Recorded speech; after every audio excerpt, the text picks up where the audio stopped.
Entramos en la última hora de Pymes en la Red y entramos directo, ya nos metemos en el mundo de la política con un referente de la UCR que hoy es embajador argentino en España, Ricardo Alfonsín. ¿Cómo te va, Ricardo? Muy buenos días. Cris Dátola te saluda. ¿Cómo andamos, Cristian, querido? ¿Qué decís? Bien, muy bien. Vos sabés, Ricardo, vos no te acordás tanto de mí, pero yo tengo hermosos recuerdos de cuando trabajaba con Mauri y con Johnny Viales, Gianni también seguro, Sí, de esa humildad y ese buen trato que tenés con todos los periodistas. Muchas gracias, pobre, qué amable.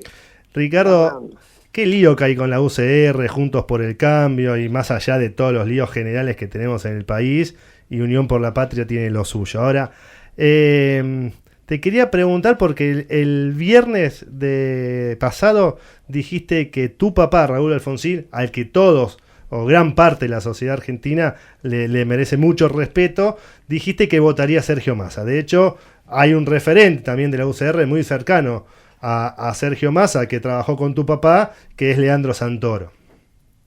Sí, señor. Sí, pero a ver, no es ninguna novedad digamos que el hecho de que Alfonsín aconseje votar a un candidato peronista. En el 2003, creo que era cuando la segunda vuelta iba a ser, me parece, se terminó bajando al final entre Néstor Kirchner y Carlos Menem. Alfonsín se manifestó en un diario, no me acuerdo cuál era, en uno de los diarios de la capital federal, que había que votar a Néstor Kirchner porque representaba una esperanza frente a la reiteración de las políticas neoliberales de la década del 90. De manera que no debería extrañarse nadie que yo diga que Alfonsín votaría por Massa, porque incluso las políticas de Milei son todavía más liberales, son ultraliberales, es una derecha muy dura, y por otro lado, yo diría que la candidatura de La Libertad Avanza representa un fundado y serio riesgo, yo no hablo por hablar, para la convivencia democrática y para la democracia misma, ¿no? Así que no tengo ninguna duda que votaría en ese sentido. ¿Y por qué lo consideras un riesgo desde la UCR, vos y también como analista político? Sí, muy bien. Si yo te digo, por supuesto que ningún candidato va a decir yo estoy contra la democracia. Si gano las elecciones yo, se termina con la democracia y con los derechos que supone un régimen democrático. Nadie va a decir semejante cosa. Pero yo le hago una pregunta a los argentinos. Si creen que una persona que les llama a sus adversarios ratas, gusanos, parásitos, excremento humano, si una persona que dice que no existió un plan de desaparición sistemática de personas, sino que hubo excesos, que una persona que, justifica de alguna manera la dictadura militar, si una persona que se referencia con los líderes autoritarios que conocimos nosotros en la última década, no representa un riesgo para la democracia.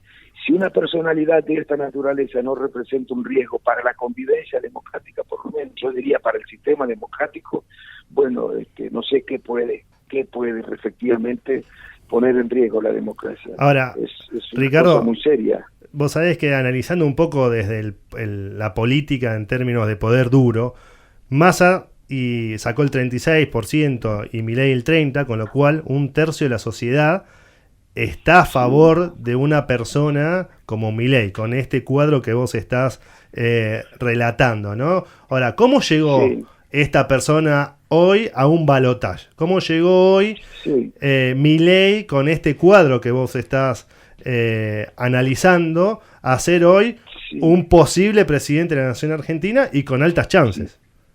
Sí, ese es el problema, porque si lo acompañaran del 0,5% no estaríamos dedicando demasiado tiempo a este señor. El riesgo es que este señor puede ser presidente de la República, un señor que piensa de esta manera, que dice las cosas que dice.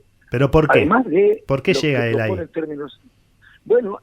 Hay muchas razones, no es la Argentina el único país en el que se registra un fenómeno de esta naturaleza, pero si tuviera que decirlo en muy pocas palabras, porque no se puede dedicar demasiado tiempo a esto, yo te diría que tiene que ver con el hecho de que desde 1983 todavía nosotros no hemos podido saldar una deuda muy grande que existía entonces en términos de justicia social. Claro que hemos mejorado. Probablemente los que nacieron después de la democracia no tienen la menor idea de las que existía antes de la democracia. Por ejemplo, hay muchas más escuelas, la cobertura de escuela primaria y secundaria está superando el 90%, la jubilación tiene una cobertura del 90%, hay 55 universidades y muchas generaciones desde que empezaron a crearse las universidades nuevas eran las primeras generaciones que iban a la universidad, sobre todo provenientes de sectores muy humildes de la sociedad. Bueno, tenemos más hospitales, bueno, en fin, hemos progresado, pero mucho menos de lo que creíamos que íbamos a progresar. Y seguramente los sectores que nacieron después de la democracia, que hoy son personas de 30 años, por ejemplo, no saben todo eso que ocurría antes y ven que más que nada las deudas. Y bueno, y está enojada con la política, naturalmente, como ocurre en Europa. Existen los mismos liderazgos, y en Europa yo creo que tiene que ver con lo siguiente, con las políticas neoliberales que empezaron a aplicarse en los años 80, con la hegemonía neoliberal, que hace que la gente tenga la experiencia del retroceso también, en términos de derechos y conquistas sociales. Y además tiene que ver con la globalización en su formato neoliberal, que ha terminado perjudicando muchísimo a los trabajadores en la mayoría de los países de Occidente. Los países que han crecido en estos últimos 40 años son los países que no aplicaron esas políticas. China, India, Indonesia, Malasia, Corea del Sur, Singapur. Ninguno de estos países aplicó las políticas neoliberales.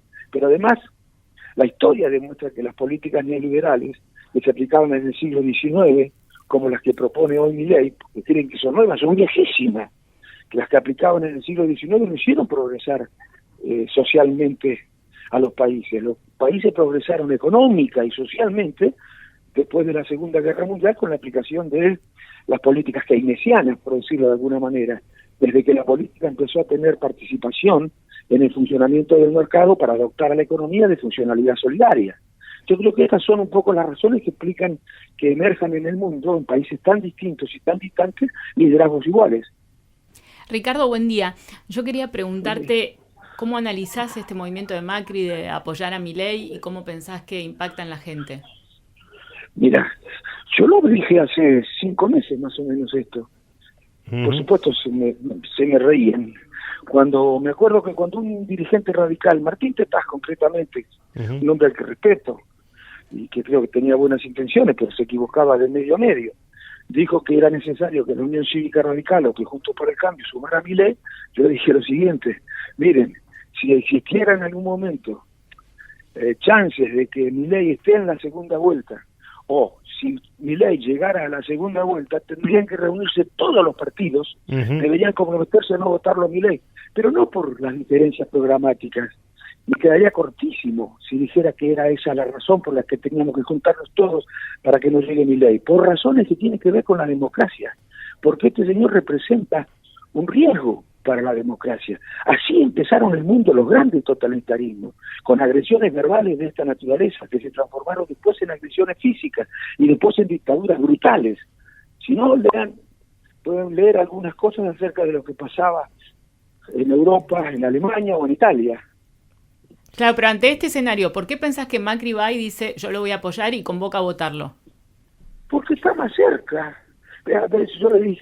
Yo que les decía a los radicales amigos, es necesario evitar que gane Milei, les digo yo, porque con Milei, no por él personalmente, sino por sus ideas, Milei puede poner en riesgo la democracia, porque además es un fundamentalista, un mesiánico, un fanático, puede poner en riesgo la democracia, la convivencia democrática, y tenemos que lograr que en la segunda vuelta esté en condiciones, que llegue a la segunda vuelta quien le pueda ganar a Milei, y el único que le puede ganar, decía yo, es Massa, cosa que ha quedado demostrado por los hechos, porque en definitiva en la primera le ganó a los dos. Ricardo, ¿pensás que...? La segunda razón, y es la respuesta que doy a la pregunta anterior, yo le decía, porque supongamos que a la segunda vuelta llegan Milei y Patricia, ellos decían que Patricia le podía ganar a Milei, entonces yo le decía, bueno, supongamos eso, no importa quién gane en ese caso, porque piensan muy parecido. desde el punto de vista económico. Y Macri se va a encargar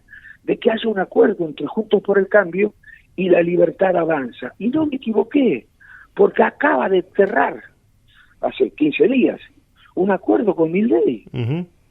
Porque sí, tiene muchas más afinidades con las políticas económicas de Milei que con las del radicalismo. Bueno, ahí lo que hizo Macri fue ejercer el poder real, ¿no? Y dejar de lado su coalición de gobierno. Pero ¿no pensás que en algún momento lo subestimaron a Milei? ¿No pensás que en algún momento ninguna fuerza política pensaba que Milei iba a sacar 30 puntos en primera vuelta como sacó? Sin ninguna duda, sí, fue subestimado. Y es más, se subestimó la posibilidad de que emergiera un liderazgo así en América Latina, en Argentina. Yo me acuerdo que cuando aparecían liderazgos como el de Trump o el de Bolsonaro en Brasil, algunos analistas decían que en Argentina no podía ocurrir lo mismo, porque nosotros habíamos enjuiciado a las juntas militares y eso había vacunado a la sociedad contra el liderazgo de esta naturaleza. Y yo dije que eso no coincidía con ese razonamiento, porque con ese criterio no podían aparecer liderazgos de esa naturaleza en Europa, claro, que vivieron el nazismo, vivieron el fascismo, vivieron en muchos países dictaduras tan brutales como las nuestras, incluso sufrieron una guerra como la Segunda Guerra Mundial, y sin embargo en esos países, a pesar de que se conoció el horror que ocurrió con esos regímenes, surgen liderazgos de esta naturaleza también. Ricardo, la última. ¿Cuál es el análisis, cuál es el mea culpa que se hace la política tradicional con el advenimiento de Milei? Porque la verdad, Milei creo que dejó expuesto muchos de los errores o muchas de las falencias de la política tradicional, una política que hoy nos lleva a vivir con una inflación galopante, que hoy nos lleva a vivir con una inseguridad increíble, con personas de mi edad, de 30 y pico de años, que ni siquiera podemos pensar en el acceso a la vivienda, que trabajadores que son pobres. Digo, ¿cuál es el mea culpa que hoy hace la política tradicional? Mira, eso es así. Si bien la política no es omnipotente, porque la política no puede hacer llover, la sequía no la provocó el gobierno, ¿no? A la guerra no la provocó el gobierno. Si bien la política no es omnipotente, ni puede dar respuestas a todos los problemas de manera inmediata, ni es el único poder que existe en la sociedad, hay otras instancias que tienen a veces más poder que la propia política. ¿Por ejemplo? Los propios gobiernos. Y los poderes económicos. Suponete que vos quieras tomar una decisión en materia económica que le perjudica a ciertos poderes económicos, a ciertas empresas. Se van del país. Que amenazan con eso, por ejemplo, ha ocurrido en Europa. Bueno, pero no quiero es perderme en esta todas las responsabilidades que tiene la política, pero la política de derecha también, que eso es lo que se olvida Milei. O en la década del 90 que se aplicó, las políticas que reivindica Milei, ¿qué son? ¿Políticas del estado de bienestar? ¿Son políticas de centro-izquierda, progresistas? ¿Son políticas que reivindican la presencia del Estado en la economía? Y fue una de las décadas que más daño le hizo a la economía y a la sociedad argentina en términos de bienestar general. En fin, acá tiene que hacerse cargo todos, Claro. Todos los partidos y toda la política. Y creo que lo necesario, lo que hay que intentar ahora, es lo que propone Sergio Massa. Un gobierno de unidad nacional, que no quiere decir necesariamente que se trate de un gobierno en el que estén participando todos los partidos. Quiere decir, por lo menos, que el próximo gobierno tiene que acordar las decisiones más importantes con las fuerzas políticas más importantes, con los sectores de la pequeña y mediana empresa, aunque también con la grande, y con los sectores del trabajo. Solamente así vamos a poder resolver, contando con la confianza de la sociedad, incluso con la paciencia de la sociedad, porque no será fácil. Los problemas no se van a resolver de un día para el otro, pero vamos a poder resolver mucho mejor los problemas que tenemos con la justicia social todavía. Perfecto, Ricardo, muchísimas gracias. No, gracias, Cristian, a ustedes, un abrazo grande. Un placer, que ande bien. Fue Ricardo Alfonsín, embajador de Argentina en España, convocando a radicales y argentinos a votar a Sergio Massa. Nos metemos ahora en el mundo de los parques industriales de la mano de Elia Gelfi.